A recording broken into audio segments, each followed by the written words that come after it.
말씀의 은혜 받읍시다. 네, 우리가 찬양의 영광을 돌리고 기도에 함께 동참하고 또 말씀의 은혜 받는 예배가 되어야 될 줄 믿습니다. 네. 기도하는 사람, 성령, 기도 성령, 증인. 지금 계속 이 주제로 말씀을 나누면서 또한 성탄절을 앞에 두고 오늘 누가복음 이 시몬과 안나를 통하여 그들은 예수님의 탄생을 축하하고 또 그들은 기도의 사람, 성령의 사람, 예수님의 증인이었다는 것을 보게 되어집니다. 예수님이 구세주로 탄생하셨습니다. 그것도 마구간에서 일어난 일입니다. 예수 그리스도의 탄생은 높고 높은 하늘의 보좌를 버리고 이 땅의 구원을 위한 현년이었습니다.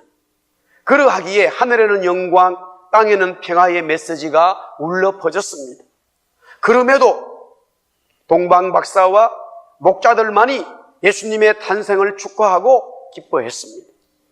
성경을 가르치는 바리새인들, 말씀을 적고 보관하면서 그 말씀대로 산다고 외치는 서기관들, 매일마다 예배를 집례하는 제사장들, 왜 그들은 베들레헴 마구간에 나타나지 않았습니까?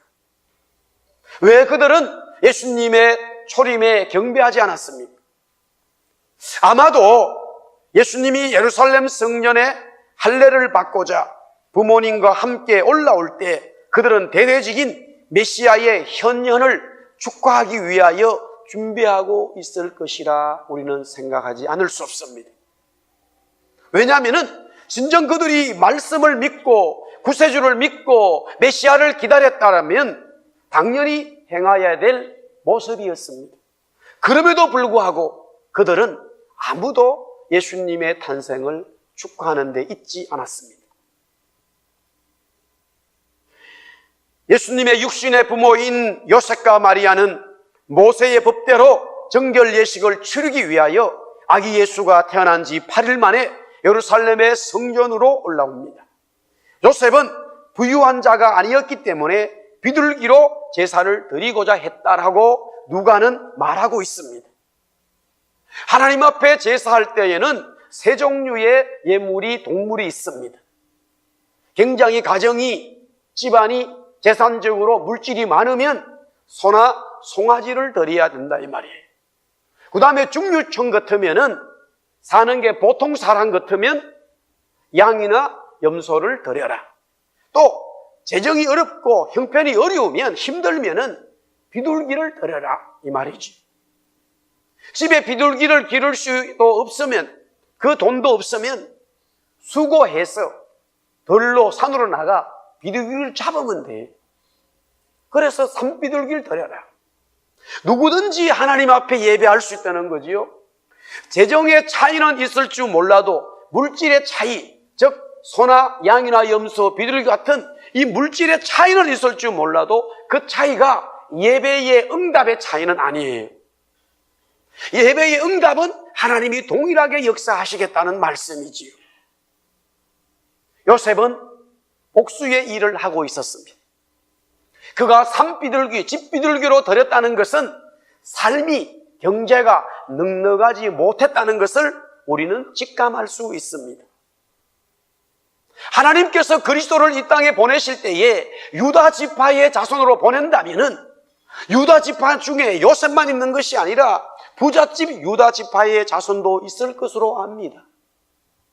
하나님은 얼마든지 예수 그리스도의 탄생을 그 부잣집 아들로 보낼 수 있음에도 불구하고 가난하고 또 마침 그때에 호적을 하는 일로 인하여 마구간에서 태어나는 비참하고 비참한 이 시작, 이 인생의 시작이, 인간으로서의 삶의 시작이 그렇게 되어졌습니다.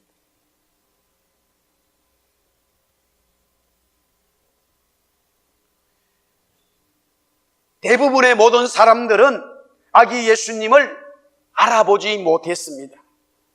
설령 성전에 올라와서 예배하고자 할 때 모세의 정결법을 따라 할례를 행하고 제사 드리고 하자는 그때에도 하나님의 말씀을 전하고 집례하는 그들도 알아보지 못했습니다. 그저 유다 지파의 평범한 갈릴리 나사렛 요셉이 자기의 아들의 할례를 받기 위하여 온 것으로 알았을 뿐입니다. 하지만 단 2명의 기도의 사람, 성령의 사람, 메시아를 알리고자 하는 정인 하나님의 사람이 있었습니다. 그들의 이름은 시몬과 바로 안나였습니다. 오늘 저는 세 번째로 기도 증인, 기도 성령 증인이라고 하는 이 세 번째 주제에 있어서 빛과 영광이라고 하는 말씀을 드리고자 합니다. Light and Glory. 예수님이 이 땅에 오셨습니다. 빛이 임하고 영광이 임했다. 천사들은 노래하지만 정말로 저와 여러분 삶 속에, 우리 영 속에 그 그리스도의 빛이 임하고 영광이 임했느냐? 그 말씀이지요. 그렇게 되려고 한다면은 오늘 먼저 첫 번째 우리는 기도의 사람이 되어야 됩니다. 오늘 누가복음 2장 25절에 보니까 시몬이라고 하는 사람이 있었는데 이 사람은 의롭고 경건하다라고 말하고 있습니다. 또한 36절 37절에 보니까 안나라고 하는 이 여자 선지자 가부인데 그는 성전을 떠나지 아니하고 주야로 금식하면서 기도함으로 섬겼다라고 말하고 있습니다. 저는 오늘 시몬과 안나를 다른 이쪽엔 남자요 이쪽엔 여자지만은 한 기도하는 사람, 성령의 사람, 예수님의 정인의 사람으로 묶어서 이야기를 하고자 합니다. 왜냐하면 오늘 36절 말씀에 보면 이 누가는 성경을 기록하면서 이렇게 시작합니다. 36절에 보면은 또 아셀 지파 바누엘의 딸 안나라 하는 선지자가 있다. 여기서 말하는 또라고 하는 겁니다. 우리 말하는 또라면은 이미 앞서 이야기에 마찬가지로 그런 뜻입니다. 그래서 영어에는 there was also a prophet 이렇게 말하고 있습니다. 역시 그런 사람이 또 있다 이 말입니다. 그러니까 시몬과 안나는 동일한 사람이 다르지만은 하나님의 사람, 성령의 사람, 기도의 사람, 하나님을 중심으로 살아가는 정인 하나님의 사람이라는 말입니다.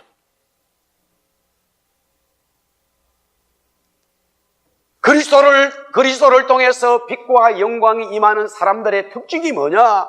기도하는 사람입니다. 우리 한번 외칩시다. 기도하자.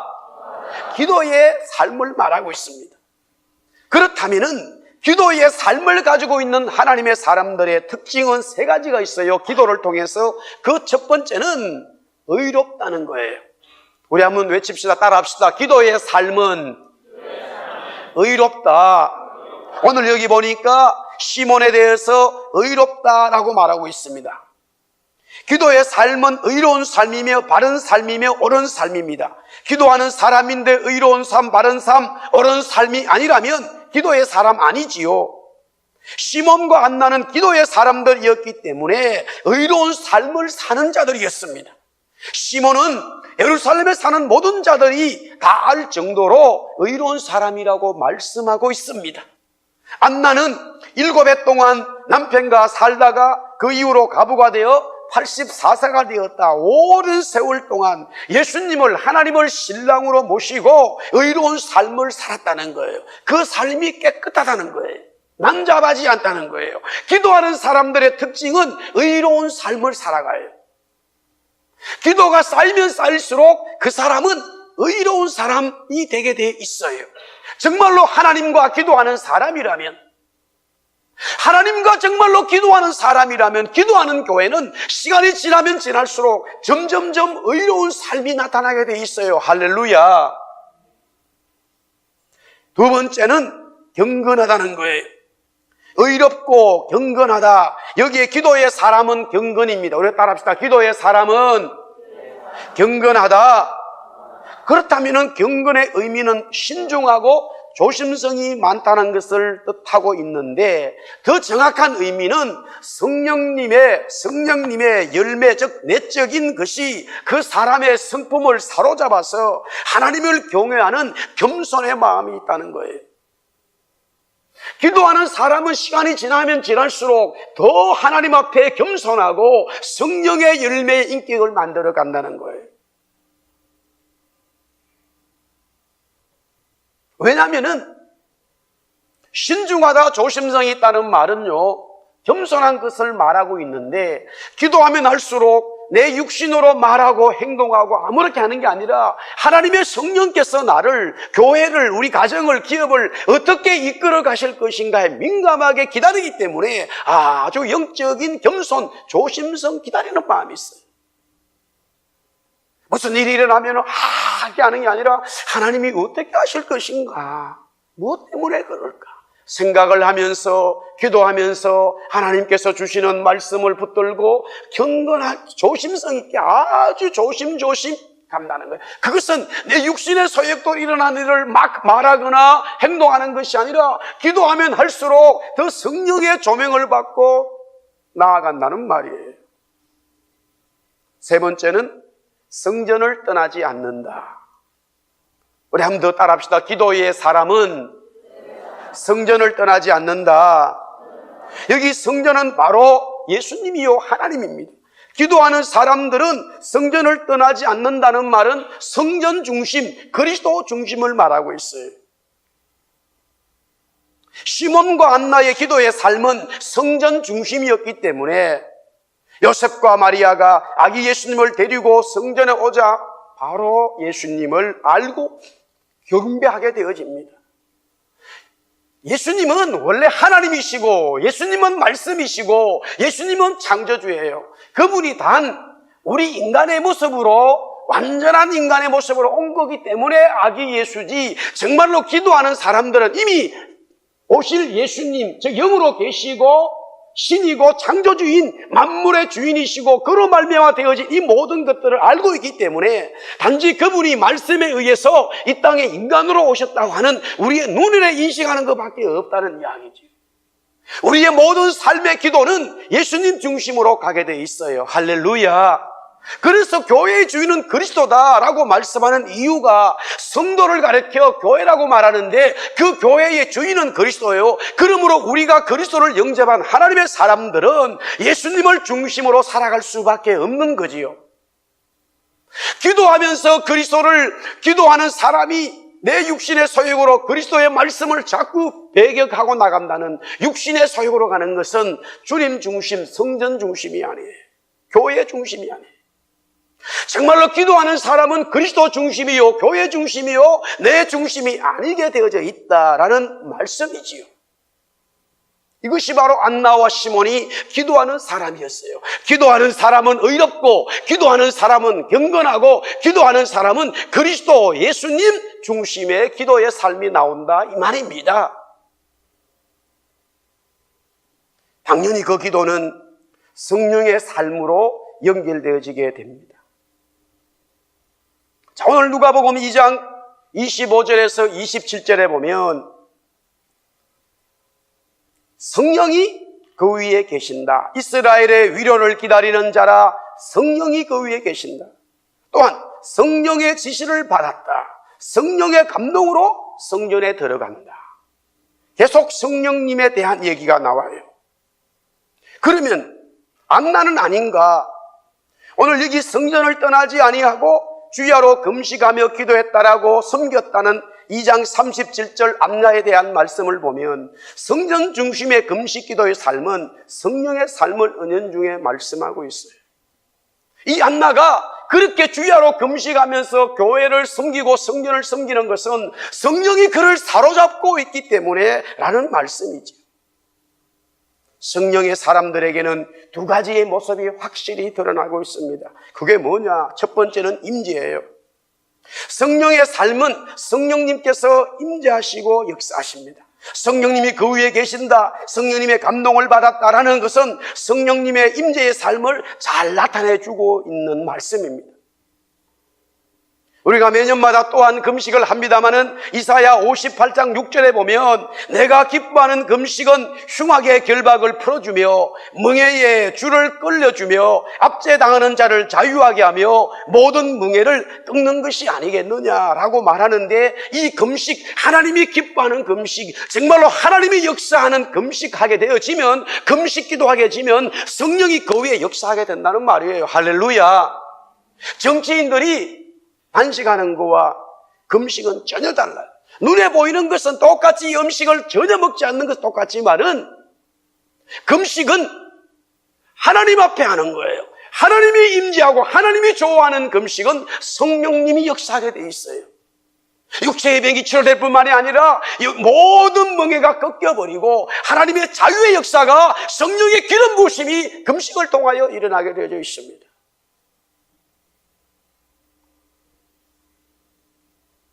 그뿐만이 아니라 안나와 시몬은 성령의 사람들이었기 때문에 성령님의 인도함을 받고 있다. 오늘 여기 본문에 보니까 예수 그리스도를 보기 전에는 죽지 않는다는 성령님의 지시를 받았다. 26절 말씀이죠. 성령님의 지시를 받았다는 것은 성령의 인도하심을 받고 있는 거예요. 성령님이 충만한 뿐만 아니라 성령님의 충만함을 은혜 받은 사람들은 성령께서 어떻게 하실 것인가를 말씀하고 있기 때문에 그 성령님의 인도하심을 받고 삶을 영위하고 있다는 거지. 기도의 사람은 성령의 사람인데, 이 성령의 사람은 성령의 임재와 성령의 인도하심, 즉 동행하고 있다는 거예요. 성령이 이끄는 대로 순종해 가는 거예요.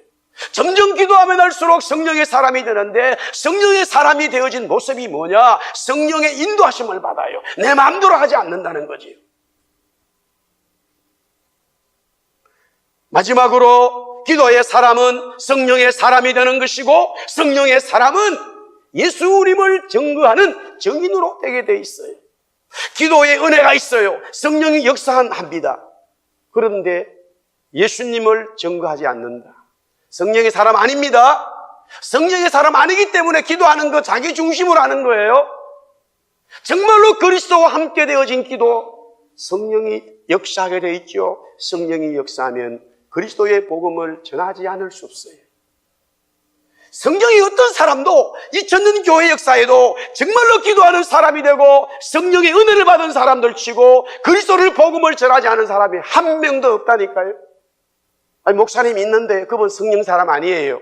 그분 기도하는 사람 아니에요. 구원받지 못한 사람이에요. 구원받은 척 한 거예요. 성령 받은 척 한 거예요. 교회 생활을 얼마든지 할 수 있죠. 그러나 정말로 구원받고 기도의 사람 되고 성령의 인도하심을 받게 되어지면 예수님의 증인되게 돼 있다, 이 말이지. 시몬과 안나가 오랫동안 살게 된 것은 증인의 삶을 살아야 하는 하나님의 사명 때문이었습니다. 예수 그리스도를 보기 전에는 죽지 않는다는 증인의 삶을 살기 위함이지. 우리 모두는 안나와 시몬처럼 예수님의 증인으로 살아가야 돼요. 할렐루야. 우리 한번 따라합시다. 예수님의 증인 되자. 오늘 여기 안나와 시몬을 통해서 예수님의 증인 낸 사람들의 또 두 가지 모습이 있어요. 예수님의 증인으로 살아가는 사람들은 반드시 두 가지에 걸려 있어요. 그 첫 번째는 찬송합니다. 예수님의 증인들은 예수님께, 하나님께 찬송하는 거예요. 오늘 2장 28절에 보니까 시몬이 아기를 안고 하나님을 찬송했다라고 말하고 있어요. 또한 안나는 38절에 마침 이때에 나와서 하나님께 감사하고, 안나가 하나님께 감사했다. 여기에 감사라는 말과 찬송이라는 말은 다 동일한 말이에요. 하나님께 감사했다, 하나님께 찬송했다는 말은 같은 뜻이에요. 예수님의 증인으로 살아가는 사람들의 특징은 늘 하나님 앞에 감사하고 하나님 앞에 찬송하고 찬양하는 거예요. 할렐루야. 무슨 일이 있으면 불평하고 불만하는 것, 하나님의 증인 될 수가 없어요. 바울이 복음을 전할 때 정말로 그리스도를 영접하고 그가 증인으로 살아가면서 우리는 사도행전에 또한 바울이 쓴 많은 성경들을 통하여 보는 결론이 뭡니까? 업도 있고 다운도 있고 우로도 있고 좌로도 있고 유대인도 만나고 이방인도 만나고 부자도 만나고 가난한 자도 만나요. 매를 맞을 때도 있고 대우를 받을 때도 있어요. 그러나 그런 한결같이 그런 일로 인하여 내가 이 사도직을 감당해야 되나 말아야 되나 말한 적 없어요.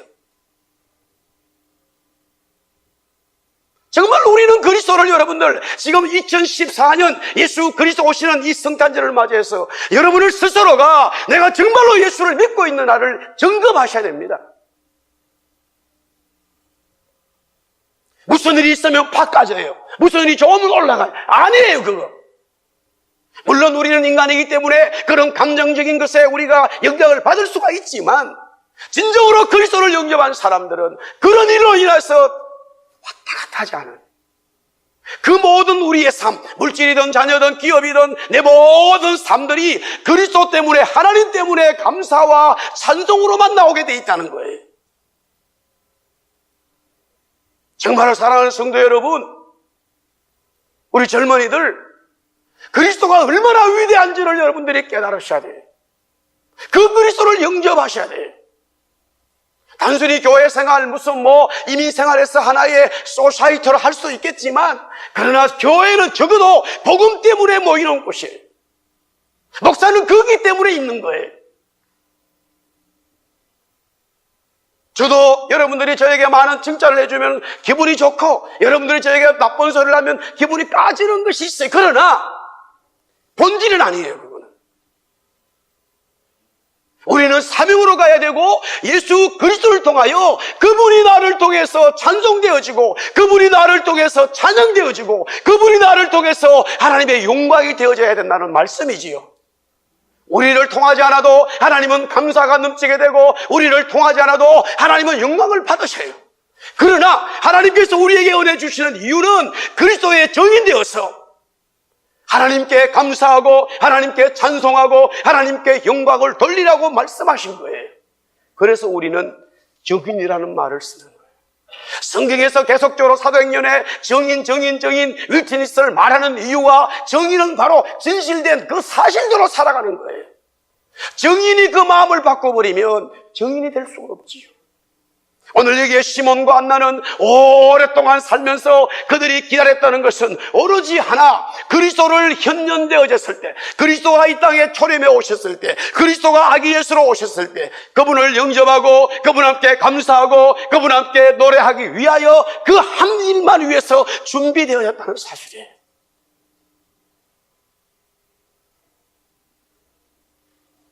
오늘 말씀을 통해서 그들이 시몬과 안나가 하나님을 찬송한 이유가 있어요. 구체적으로 말씀드리면은 먼저 오늘 29절 말씀 보세요. 우리 한번 읽어봅시다. 29절 다 같이 시작. 주제여 이제는 말씀하신 대로 종을 평안히 놓아 주시라. 이미 이 말씀은 제가 설명을 드린 거예요. 우리가 살아가야 될 이유, 그리스도 주님밖에 없는 거예요. 우리의 모든 삶은 그리스도만이 영광받아 돼야 된다는 사실이죠. 할렐루야. 그래서 그리스도가 이 현년되어졌을 때 이제 종의 자기의 삶이 다 끝났구나. 그가 그렇게 살아야 될 이유, 안나가 그렇게 나이 들면서 살아야 될 이유는 그리스도를 보고 그리스도께 감사하는 그 삶이 그들의 삶이었어요.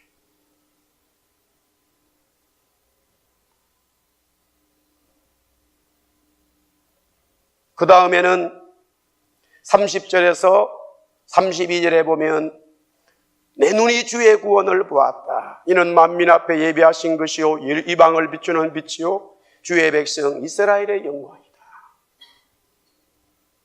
왜 우리는 정인으로서 찬송해야 되느냐? 그리스도 때문에 구원을 알았기 때문에.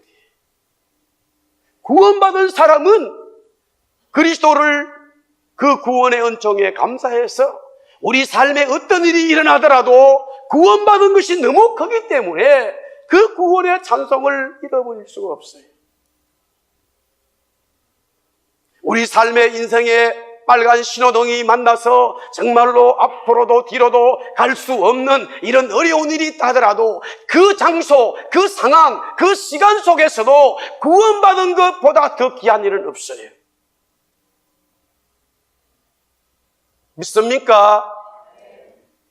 우리의 어떤 육체적인 병이나 가정적인 문제나 기업의 문제나 여러 가지로 너무 어려운 일이 있어서 우리가 정말로 이 일을 어떻게 해야 될지 고민스럽고 염려스럽지만 정말로 구원받은 자라면, 그리스도의 증인이라면 그것보다 더 귀한 게 없다 이 말입니다.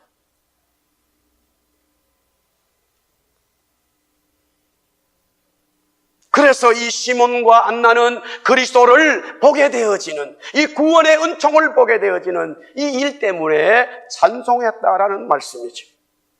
마지막으로 정의는 전하는 삶이에요. 정의는 하나님께 감사하고 찬송함과 동시에 그 복음의 진리를 전하게 되어져 있다는 말입니다. 오늘 34절과 35절에 보니까 시몬이 그들에게 축복하고 그의 어머니 마리아에게 말하여 이르되 보라, 이는 이스라엘 중 많은 사람을 패하거나 흥하게 하여 비방을 받는 표적이 되기 위하여 세움을 받았다. 먼저 여기까지는 이런 말씀입니다. 예수 그리스도를 구원자로 받아들이는 자는 흥하게 되고 그렇지 않다면 망하게 되기 때문에 예수 그리스도는 세상으로부터 비방을 받게 된다는 말씀이에요. 예수님이 이 땅에 오심으로 모든 사람들에게 빛과 영광이 임했지만 받는 자가 있고 거절하는 자가 있어요. 받는 자에게는 은혜지만은 거절하는 자에게는 거절로 끝나는 것이 아니라 그때부터 복음에 대해서 반격자가 되어져요. 그것이 바로 예수님의 고난이 나오게 되어진 겁니다. 그러나 그럼에도 불구하고 우리 정인들은 그 진리를 전할 수밖에 없다는 거예요.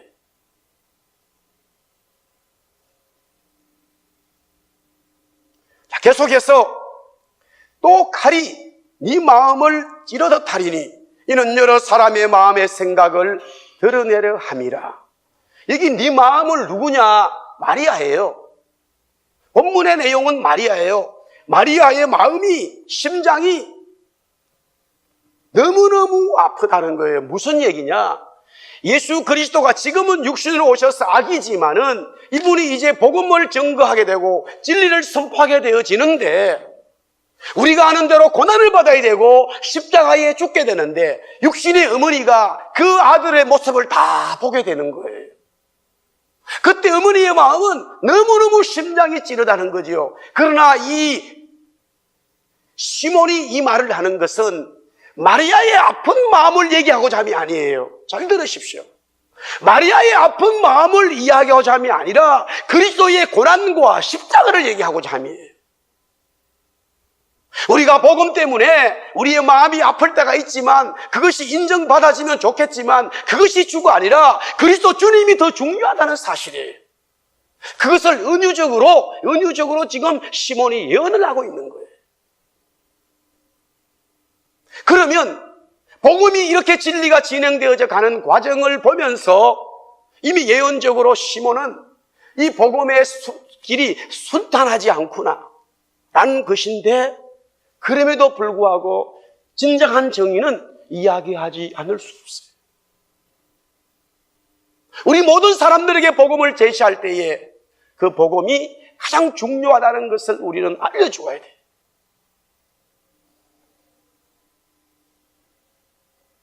누가복음 2장 38절에 안나는 이렇게 말합니다.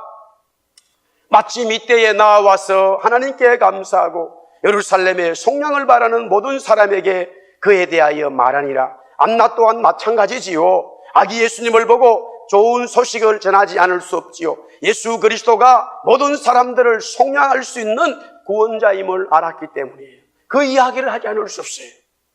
정인된 사람은 예수님이 구원자라는 이 사실을 얘기하지 않을 수 없어요. 그것이 바로 정인, 복음을 전하는 하나님의 사람들의 공통적인 이야기입니다.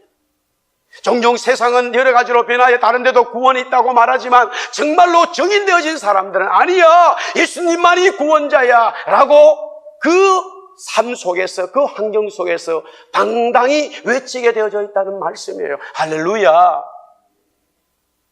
목에 칼이 들어와도 내 삶이 떨어져 나가도 예수님이 구원자인 것을 전하는 자가 바로 정인입니다. 그게 바로 그리스도를 영접한 하나님의 사람들이죠.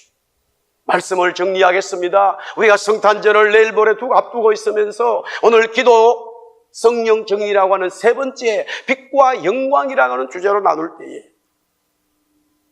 기도의 사람, 성령의 사람, 그리스도의 사람 되어서 정말로 성탄의 의미가 뭔지 저와 여러분 삶 속에서 뼈저리게 진리로 받아들이고 그 진리가 우리를 사로잡을 수 있는 그런 성탄절 시기가 되도록 2014년을 마무리할 수 있도록 그러므로 2015년을 또 맞이할 수 있도록 하나님의 사람 되기를 주의 이름으로 축복합니다. 다 일어나서 찬송하겠습니다. 119장입니다.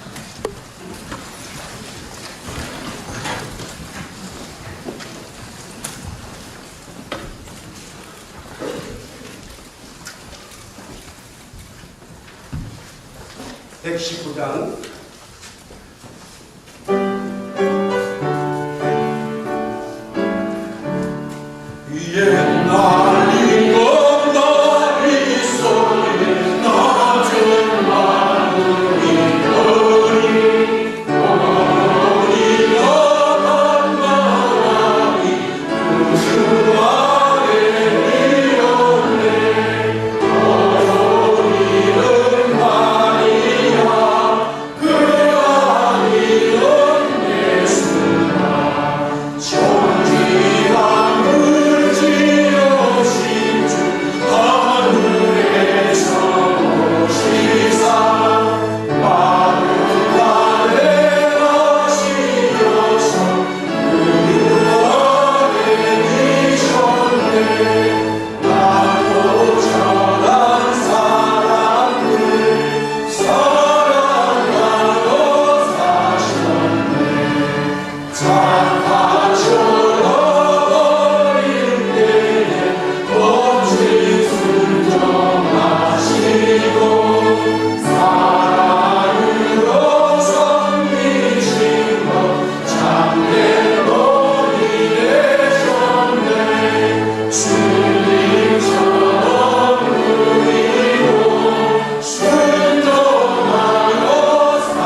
있습니다.